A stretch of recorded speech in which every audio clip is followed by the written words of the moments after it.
आताही राज्याचे उपमुख्यमंत्री अजित पवार यांचं अपघाती निधन झालेलं आहे. काय आहेत आपल्या आठवणी? विश्वास बसत नाही आहे की अजितदादा, महाराष्ट्राचे दादा हे आपल्यातून निघून गेले. जेव्हा सकाळी न्यूज आली की प्लेन क्रॅश झाला, तेव्हा मनात सगळ्यांनी प्रार्थना केली की त्या प्लेनमध्ये अजितदादा नसावे किंवा उपचारासाठी हॉस्पिटलमध्ये. पण मग काही क्षणानंतर न्यूज आली की दादा त्या क्रॅशमध्ये गेले आणि अंगावर असा शहारा येतो, कारण का एवढे जवळचे संबंध. मला एक लहान बहीण म्हणून नेहमी ते बघायचे, कौटुंबिक नातं होतं. 2 महिन्यापूर्वीच मी, माझी बहीण त्यांना आमंत्रण द्यायला गेलेलो माझ्या भाचीच्या लग्नासाठी. आणि नेहमी काय ग प्रणती असं म्हणायचे. मी जेव्हा फोन करायची, डिकले म्हणून त्यांचे पी ए असायचे, दादांशी बोलायचे, डायरेक्ट दादा बोलायचे. माझ्या मतदारसंघासाठी दादांनी खास निधी पण दिलेली, अजून त्याची कामं आपल्याला होताना दिसत आहेत. मी MLA होती, आमदार होती, तेव्हा पण दादा बोलून त्यांना अभिमान वाटला जेव्हा मी पहिल्यांदा निवडून आली. आणि नेहमी मला गाईड करायचे की हे असं ते असं. दादांची काम करण्याची पद्धत तुम्हाला सगळ्यांना माहिती आहे, अशी काम करण्याची पद्धत कोणाचीच नाही आहे आजपर्यंत महाराष्ट्रात. डायरेक्ट अधिकाऱ्यांना फोन करणं, डायरेक्ट कार्यकर्त्यांची कामं करणं, कुठेही किती लांब उभा असला तरी बोलवायला हाक मारून बोलवायचे.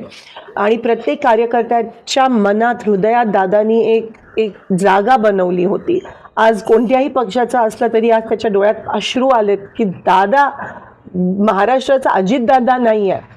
2-3 महिन्यापासून दादा दिल खुलास बिनधास्त म्हणजे जगत होते. जिल्हा परिषद इलेक्शन्स आहेत, दादा एक वेळेसाठी खूप पर्टिक्युलर होते. जर 9ला मीटिंग असायची तर 9ला 10 मिनटं असताना ते तिथे उपस्थित असायचे. आणि सारखं एकदम हेक्टिक लाईफस्टाईल. ते ज्या विमानातून गेले, आज त्यांचा तो क्रॅश झाला, ते पण बारामतीमध्ये स्वतःच्या गावात क्रॅश होणं, ह्याच्यापेक्षा धक्कादायक काय न्यूज असू शकते. ते विमान, त्याच विमानातून ते सोलापूरला अनेकदा आले. ते त्यांचं नेहमीचं सॉलिड विमान होतं VSR. विमान क्रॅश होणं हे खूप शॉकिंग आहे. चॉपर तरी मी समजू शकते, पण विमान लँडिंगच्या वेळेस क्रॅश होणं, नेमकं काय झालं हे कोणालाच माहीत नाही आहे. आणि दादा आज आपल्यात नाही आहेत. कुठेतरी आपण पाहतोय की तुम्ही त्यांच्यासोबत मंत्रिमंडळात पण काम केलेलं आहे आमदार म्हणून. काय त्यांच्या आठवणी? मी पहिल्यांदा आमदार झाली 2009 मध्ये. तेव्हा दादा बघितलं मला विधानसभेत आणि अभिमान वाटला त्यांना. तेव्हा आम्ही सगळे एकत्र होतो. आणि तेव्हा दादांचं स्वप्न अनेक वर्षाचं मुख्यमंत्री बनायचं. पण कधी कधी ना मुख्यमंत्र्यांकडे कमी आणि दादांकडे आम्ही जास्त जायचो. आणि हक्काने ते बोलवायचे, बसवायचे, काम निधी द्यायचे प्रत्येकाला, कार्यकर्ता असेल, आमदार असेल. आणि दादांची काम करण्याची पद्धत मला माहिती आहे. बोरामणी एअरपोर्टसाठी जेव्हा मी त्यांच्याकडे सकाळीची वेळ दिलेली, आज फोन केला तर म्हणायचे उद्या ये तू, आपण करूयात. आणि मी उद्या सकाळी दुसऱ्या दिवशी पोचायची, डायरेक्ट बोरामणी एअरपोर्टसाठी फोन करून हे 20 कोटी बोरामणी एअरपोर्टसाठी दे, सँक्शन करायचे. आणि दुसऱ्या दिवशी त्याचं GR निघायचं. हे विकास कामाबद्दल त्यांना एक जी जाणीव होती ना, कधी स्वार्थ आणि एक घाव 2 तुकडे, जे काय ते तोंडावर बोलायचे, दिलखुलासपणे बोलायचे.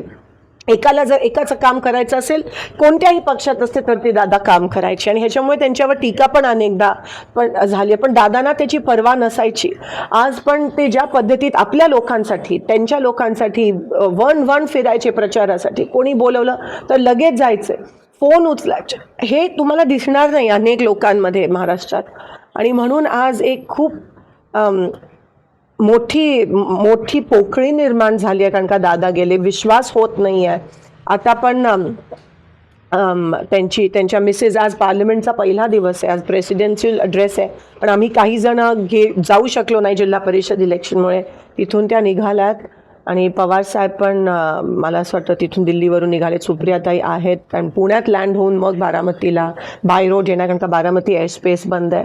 पण मला विश्वास होत नाही. आणि ते त्यांचं विमान, म्हणजे जे आपण म्हणतो की ट्विन इंजिन असायला पाहिजे, सॉलिड, ते त्या बाबतीत पर्टिक्युलर होते. आणि क्रॅश होणं बारामतीत, स्वतःच्या गावात,